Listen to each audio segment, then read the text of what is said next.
A igreja em pé em nome do Senhor, abrindo nossas Bíblias no Evangelho de Jesus, conforme escreveu o evangelista João.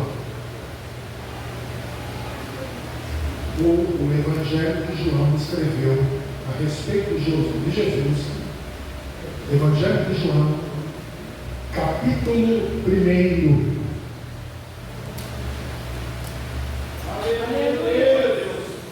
Louvado seja para sempre o nome de Jesus. Se alguém perto de vocês está sendo exemplar da Bíblia, compartilhe com ele ou ela a palavra, e assim todos poderemos ler a porção do texto anunciado. Evangelho de João, capítulo 1, versículo de número 35 a 37. Se os teus olhos estão no texto, repita comigo: Santa Bíblia. Santa Bíblia. No dia seguinte, estava João outra vez na companhia de 2 dos seus discípulos. E vendo Jesus passar, disse: Eis o Cordeiro de Deus. Os 2 discípulos, ouvindo João dizer isso, seguiram a Jesus. Verso 40 ao 42. Esses discípulos eram André, o irmão de Simão Pedro, um dos 2 que tinham ouvido o testemunho de João e seguido Jesus. Ele achou primeiro o seu próprio irmão Simão e lhe disse: Simão, achamos o Messias, que quer dizer Cristo. E o levou até Jesus. Olhando Jesus para ele, disse: Tu és Simão, filho de Jonas. Tu serás chamado Cefas, que quer dizer Pedro. Glória a Deus. Amém? Amém. Repita comigo essa oração: Senhor Jesus, Senhor Jesus, fala comigo, através da tua palavra. Edifica-me por ela, renova-me por ela, exorta-me por ela, e eu glorificarei o teu nome. E na certeza que tu estás nesta palavra, eu já me assento fazendo todo o barulho que o diabo não gosta. O tema da minha mensagem nessa noite, que o Senhor tem inspirado no meu coração, abrindo os 12 cultos proféticos para 12 anos, para 12 meses de oportunidades, é esse: oportunidades sobrenaturais. Vou repetir: oportunidades sobrenaturais. Não sei se conseguirei atingir o objetivo, mas o objetivo da palavra é dizer que você, durante 2026, vai ter muitas oportunidades naturais. Exemplo: você acordou hoje, no 11º dia de 2026. Hoje, você já acumulou 11 oportunidades de adorar e bendizer o nome do Senhor. Muitos não conseguiram chegar na 11º dia, 11ª oportunidade, mas você recebeu. E esta é uma oportunidade natural. Maravilha! Mas o que eu venho te alertar: fique atento, porque tem muitas oportunidades sobrenaturais que o Senhor vai estender para mim e para a sua vida no ano de 2020.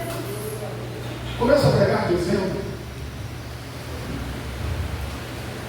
que apesar de termos lido aqui João 1, eu me lembro de um texto em Lucas capítulo de número 5, aquele texto que Jesus encontra Pedro lavando as redes depois de uma noite frustrada, sem pegar nada no mar da Galileia, e pede a ele o barco emprestado para falar à multidão, e depois determina que ele volte para o mar, e houve a pesca maravilhosa, um grande milagre de Jesus. Logo depois, Jesus diz para Pedro: a partir de hoje, você não mais será pescador de peixe, você será pescador de homem. Por que eu citei essa mensagem, ou essa passagem bíblica em Lucas 5?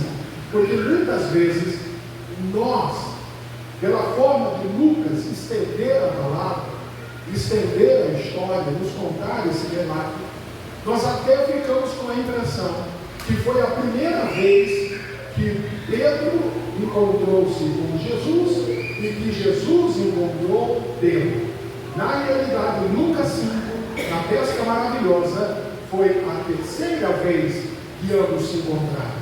A primeira vez foi essa, registrada no capítulo 1 do Evangelho de João, que nós lemos, aonde Pedro encontra-se com Jesus, Jesus encontra-se com Pedro e muda o seu nome, não é? Para Simão Pedro, ou Cefas. E é interessante nós observarmos por que Jesus encontrou Pedro nessa circunstância. Porque alguns dos discípulos que posteriormente seriam discípulos de Jesus, primeiramente foram discípulos de João Batista. Ao caso de João e Tiago, filho de Zebedeu. É o caso de André e de Pedro, filhos de Simão, filho de Jonas. Eram aqueles que eram discípulos de João e depois passaram a ser discípulos de Jesus. Vale também ressalvar que ser discípulo naquele tempo é diferente de ser discípulo nos dias de hoje. Vou repetir. Ser discípulo naquele tempo era diferente do que ser discípulo nos dias de hoje. Por que, pastor? Que bom você perguntou, posso te responder. Porque naquele tempo, o discípulo tinha que estar aonde o mestre estava. Se o mestre estivesse no deserto, o discípulo se virava e tinha que chegar no deserto. Se o mestre estivesse no Jordão, ele tinha que estar no Jordão junto com o seu mestre. Se o seu mestre estivesse batizando, ele teria que estar junto com o seu mestre, auxiliando naquele batismo. Se o seu mestre estivesse realizando o culto, como João muitas vezes, diariamente realizava no Jordão, o seu discípulo tinha que estar junto com o mestre. Pastor, e qual a diferença para os dias de hoje? Hoje, na dispensação da graça, não é o discípulo que tem que estar onde o mestre está, é o mestre que está aonde o discípulo está. O discípulo está no deserto, o mestre está junto. O discípulo está na prova, o mestre está junto. O discípulo está no vale, o mestre está junto. O discípulo está passando problema, pode ter certeza, o teu mestre é um socorro bem presente na hora da angústia. Aonde tem 2 ou 3 discípulos reunidos, ele disse: eu estou no meio. Fica tranquilo, você é discípulo daquele que não falta. E aonde você está? Ele está. Glória seja dada ao nome de Jesus.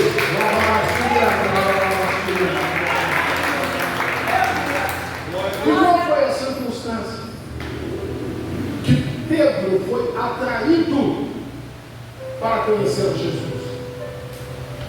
Pedro faltou em um culto. Está na Bíblia. João Batista realizava cultos diariamente. no Jordão. E teve um dia que Pedro faltou no culto. Compromisso, cansaço, dificuldade, trabalho, afinal de contas, ele tinha uma empresa de pesca. Alguma coisa aconteceu. Pedro não foi no culto. E quando terminou o culto, André, o seu irmão, como Pedro não gostava do WhatsApp, André foi pessoalmente na casa de Pedro dizer: Pedro, que cultão! Você perdeu, Pedro? Como assim? Hoje o culto foi excepcional. Pedro, você perdeu um culto maravilhoso. Mas o que eu perdi, André? Rapaz, você perdeu um culto aonde Jesus se manifestou de uma forma especial. Porque todo culto é comum, até que Jesus se manifesta no culto. Aí o culto fica sobrenatural. Pedro continuou perguntando para André, mas me fala detalhes. E eu vou lhe dizer uma coisa: não existe coisa pior do que quando a gente falta no culto. Eu acho extremamente normal. Não estou aqui, por favor, criticando ninguém, falando de ninguém. Eu me lembro de ter perdido alguns cultos, não quero nem saber com relação a isso. O que eu falo é: o ruim de perder o culto é encontrar alguém que esteve no culto e dizer: rapaz, você não sabe o que perdeu. Mas vem uma sensação a mais. Porque, poxa, por que eu trabalhei mais naquele dia? Por que eu me esforcei um pouco mais para estar presente? E foi isso que André fez com Pedro. Disse: Pedro, sabe o que aconteceu? O culto estava normal, culto natural, como João fazia e faz todos os dias. A pregação, Pedro, é a mesma. É diferente de nós, pregadores, que tentamos sempre pregar uma mensagem nova. O pastor João não tinha essa, não. Todo dia a mesma mensagem. Raça de víboras, quem vos ensinou a fugir da ira futura? Eis que o machado já está posto à raiz da árvore. E você acha que o povo diminuía? Não, o povo só aumentava. O povo cada vez mais queria ouvir. E João estava pregando, como sempre pregou, a mesma mensagem. De repente, ele para. Quando estava olhando na fila daqueles que ele iria batizar depois da sua mensagem, e ele fica atônito, olhos arregalados, e todo mundo olhando para João. Será que João viu? O que será que João Batista viu que parou de pregar, engoliu a seca, estava olhando lá para o fim da fila? Aí Pedro diz: o que ele viu? Mais uma cobra? Mais uma serpente? Não. Sabe o que ele disse? Eis aí, o Cordeiro de Deus, que tira o pecado do mundo. Era Jesus, Pedro, se manifestou. Ele, quando foi ser batizado, o céu se abriu. Uma voz de cima bradou e disse: eis aí o meu filho amado, em quem a minha alma se agrada. Sabe o que aconteceu, Pedro? Até o Espírito Santo, em forma corpórea de pomba, surgiu do culto e pairou em cima de Jesus. Que cultão, Pedro! E Pedro disse: eu perdi esse culto, eu perdi. Mas tem uma coisa, Pedro, eu vou te levar até Jesus. E levou Pedro até Jesus. E Jesus então diz a ele: tu és Pedro, fragmento de pedra, mas a partir de hoje você será chamado de Simão. Simão Pedro, ou Cefas. Culto é culto natural, até Jesus se manifestar nele. Diga ao seu irmão: Culto é culto, natural, até Jesus se manifestar nele. Eu vou dizer uma coisa. Hoje nós somos privilegiados em vários aspectos. Pedro voltou no culto, não tinha internet, não tinha WhatsApp, não tinha YouTube, e ficou sentindo de ter perdido. Hoje você tem esses recursos. Ah, pastor, eu não fui no culto, mas eu assisti a mensagem pela internet. Recursos que Deus proporcionou para esse tempo. Agora eu vou dizer uma coisa. Uma coisa é você ouvir o que aconteceu no culto. Uma coisa é você ouvir o que aconteceu no culto. Eu assisti pela internet, você ouviu? Você ouviu? Agora outra coisa é participar do que Jesus fez no culto. E falo isso de cátedra, porque eu já participei, nem foi da nossa igreja, me chamou a atenção uma outra coisa. Eu participei do culto em alguns lugares que eu estava lá presente e a coisa foi tremenda. E assistindo pela internet a gravação, eu não senti a mesma coisa. Porque uma coisa é você estar presente. Jesus entra na casa, derrama da sua Shekinah, da sua doxa, da sua glória, passeia no meio das vestes sacerdotais. Isso que você sente é um privilégio. Diga, irmão, parabéns. Valeu o esforço de estar presente. Porque aquilo que você está sentindo, quem vai ouvir dizer não vai sentir. Porque só quem está presente vê, sente a glória e a manifestação de Jesus. E por que somos privilegiados? Porque no Antigo Testamento, meu irmão, não entrava no culto, não. Como assim, pastor? Os crentes iam para o culto, mas não entravam no culto. Não entendi, pastor. É ir no culto, mas não podia entrar no culto. Quem que entrava no culto? Só o sumo sacerdote. E o sumo sacerdote entrava, fazia o sacrifício, o povo ficava do lado de fora, na expectativa de ouvir o badalo dos sinos nas vestes do sacerdote para dizer: glória a Deus, Deus recebeu a oferta. Deus recebeu, Deus se manifestou, glória a Deus, do lado de fora. Mas isso foi até Jesus Cristo morrer no Calvário, porque quando ele rasgou o véu de cima a baixo, ele disse: pode entrar, todo mundo pode participar do culto, todo mundo pode entrar na presença, todo mundo pode sentir a manifestação da minha glória. E se você sentiu, aplauda, bendiga, glorifica o nome do Senhor, porque você é privilegiado de poder entrar na presença de Jesus. Me ajuda a pregar, que o que chamou de para ele, seu irmão, já que ele chegou, já que entrou, agora. Já que entrou, agora. Já que entrou, agora. O culto em que Jesus se manifestou, diferente dos outros cultos de João Batista, foi um culto sobrenatural. João fazia um culto natural. E todo homem, quando fala, faz culto natural. Agora, o culto de Jesus se manifesta, fica sobrenatural. Pastor, qual é a diferença do natural e do sobrenatural?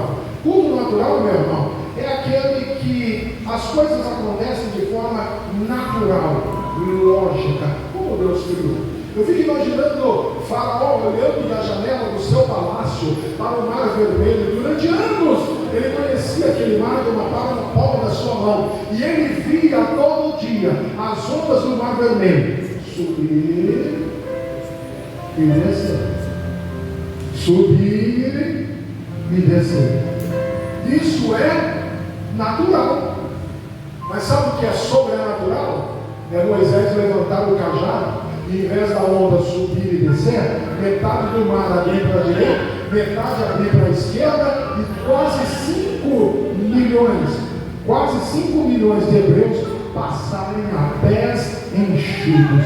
Isto é sobrenatural.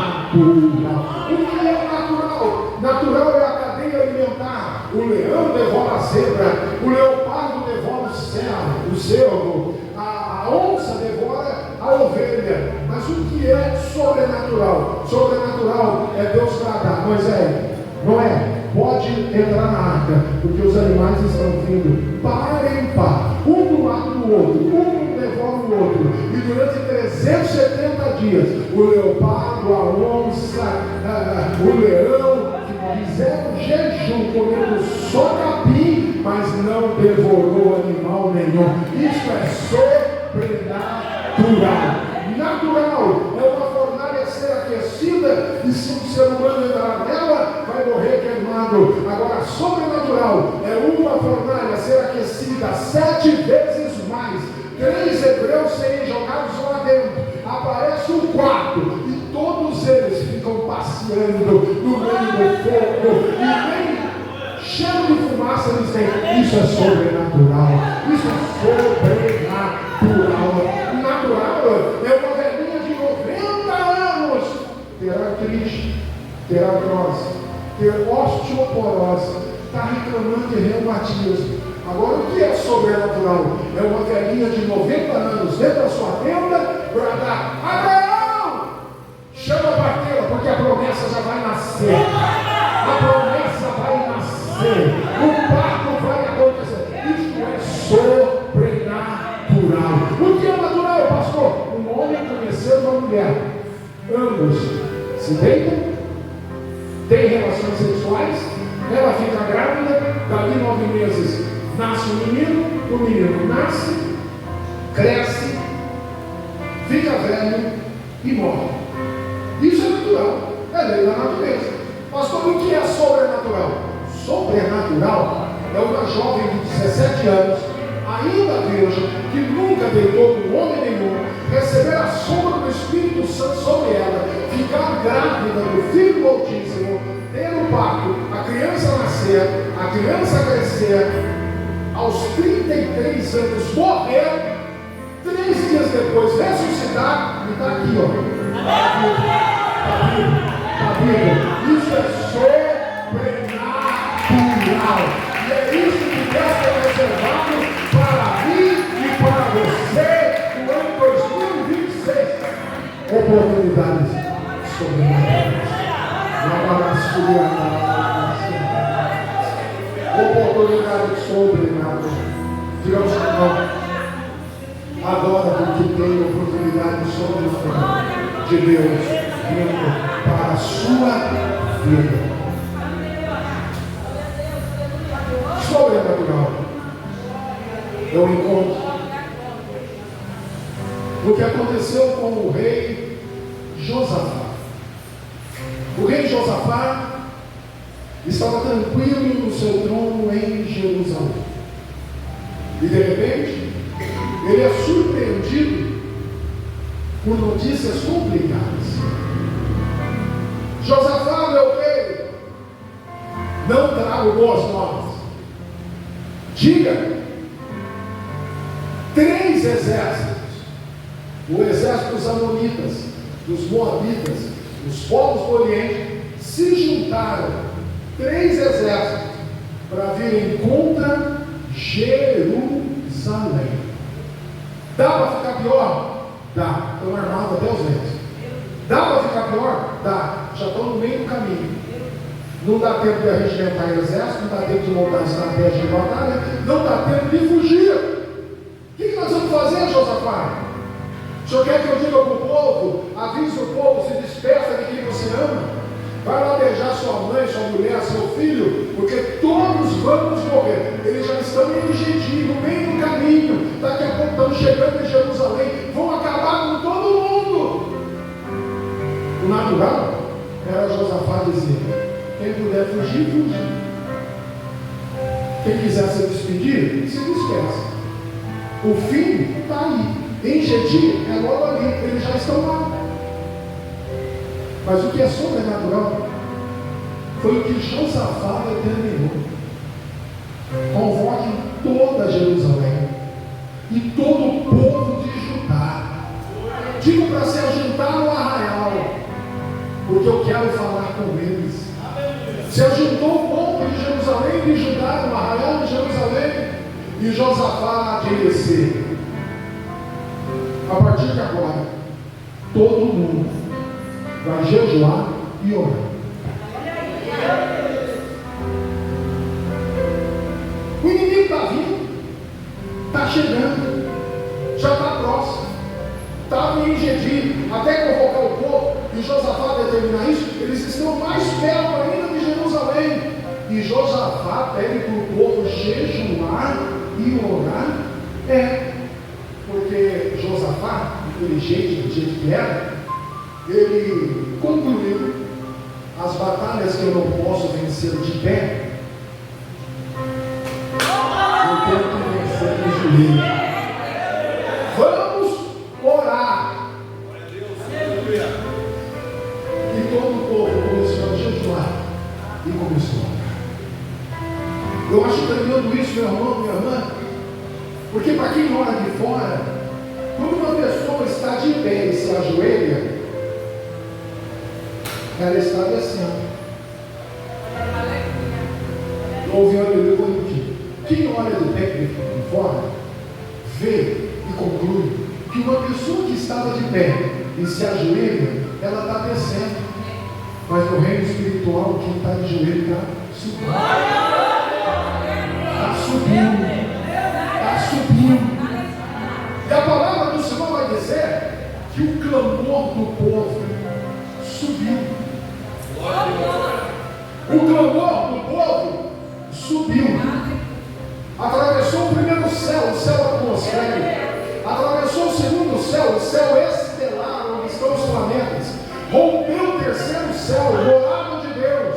Foi até a sala do trono. E aqui que eu fico parando para pensar. A Bíblia diz em Isaías 6 que o nosso Deus está assentado num alto e sublime trono. Mas não está sozinho. A Bíblia diz que existem anjos, arcanjos, querubins e serafins, à direita, à esquerda, na frente, atrás, clamando: Santo, Santo, Santo, Santo, Santo é o Senhor dos exércitos, e toda a terra está cheia da sua glória. Serafins, seres gloriosos de 6 asas, que com 2 cobrem o rosto, com 2 cobrem os pés, com 2 mãos, estão voando por cima da cabeça do Eterno, dizendo: Santo. Outro responde: Santo. Outro responde: Santo, Santo, Santo, Santo, Santo. E o nosso Deus permanece assentado no alto. Você não entendeu? Miríades de anjos estão em volta do trono, por cima do trono, atrás do trono, na frente do trono, clamando de dia e de noite. E o nosso Deus sentado. Mas Davi, no Salmo 40, revela uma coisa que só um homem segundo o coração de Deus poderia ter de revelação. Olha o que ele diz: esperei com paciência no Senhor. E o que aconteceu? Ele se inclinou e ouviu o meu clamor. Miríades de anjos adorando ele fica sentado. Mas quando um servo dele começa a clamar, ele se levanta, inclina e diz: estou ouvindo. Pode clamar, eu estou ouvindo. Pode clamar, eu estou ouvindo. Eu estou ouvindo. Eu estou ouvindo o louvor da direita. Eu estou ouvindo o louvor da esquerda. Eu estou ouvindo o louvor lá atrás. Eu estou ouvindo. Nosso clamor faz o Senhor ficar de pé, se inclinar. E foi isso que aconteceu. O clamor chegou até a sala do trono. E quando chegou na sala do trono, ele se pôs de pé e disse: Gabriel, meu anjo mensageiro, prepara a carruagem. Miguel, desembanha a espada. Nós vamos descer agora em Jerusalém. Porque eu ouvi o clamor do meu povo. Deus desceu. Eu ouvi uma glória, eu vou repetir. Deus desceu. Deus desceu. Diga ao seu irmão: Deus desceu aqui essa noite. Deus está ouvindo o clamor. Deus desceu. Deus desceu. Deus desceu. Deus desceu. Deus desceu.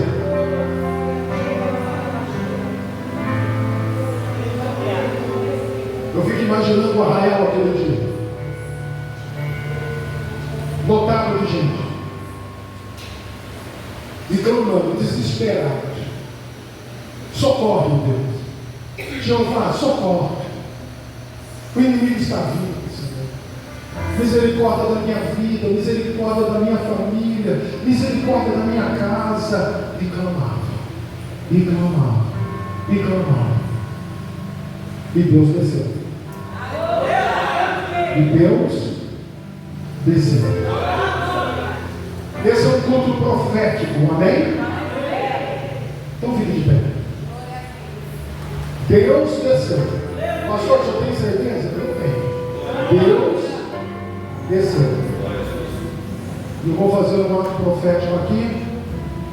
Que o Senhor está fazendo arder no meu coração.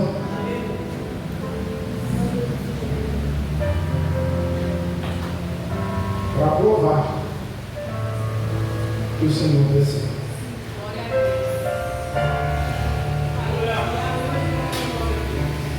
Você vai levar para isso aqui? Pastor Cidinha, tente imaginar. Pastor, o povo no arraial clamando o nome do Senhor. O povo clamava da direita, o povo não. O povo clamava da esquerda, o povo clamava atrás. E Josafá, na varanda do seu palácio, cercado dos seus auxiliares, e o povo clamando: socorre, Jeová, socorre, Jeová, socorre, Jeová, socorre, Jeová.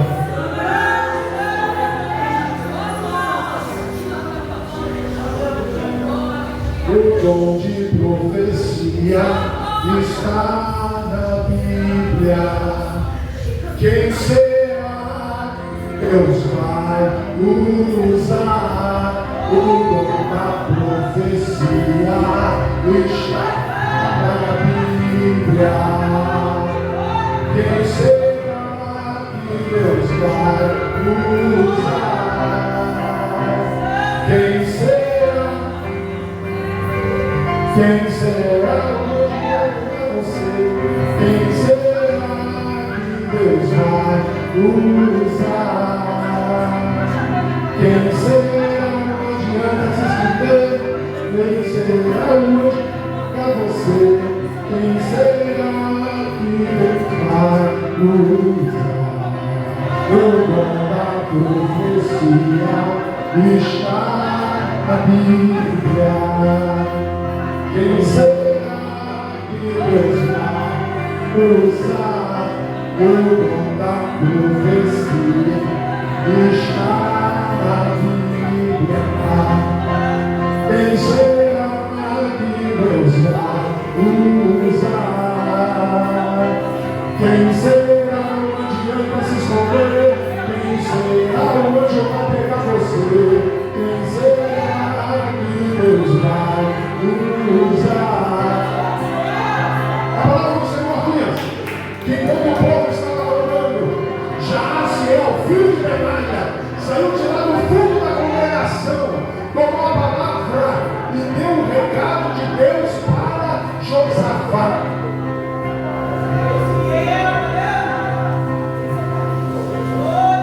Josafá, dai ouvidos, não temais, nem vos assusteis, porque nessa peleja não tereis que pelejar,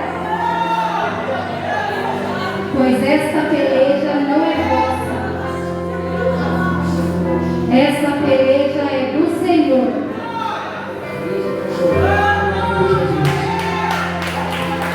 Desceu Desceu ou não desceu? Desceu ou não desceu? Deus vai dizer nessa peleja, tu não terá que pelejar. A peleja não é vossa, a peleja é do Senhor. Ele já desceu a carroça do fogo. Tu vais contemplar, não se assuste aquilo que Deus vai fazer. Aleluia, aleluia. Levanta a sua ovelha em 2026. Oportunidades sobrenaturais sobre a sua vida, sobre a sua casa, sobre a sua família. Deus vai fazer, Deus vai fazer. O nome dele vai ser glorificado.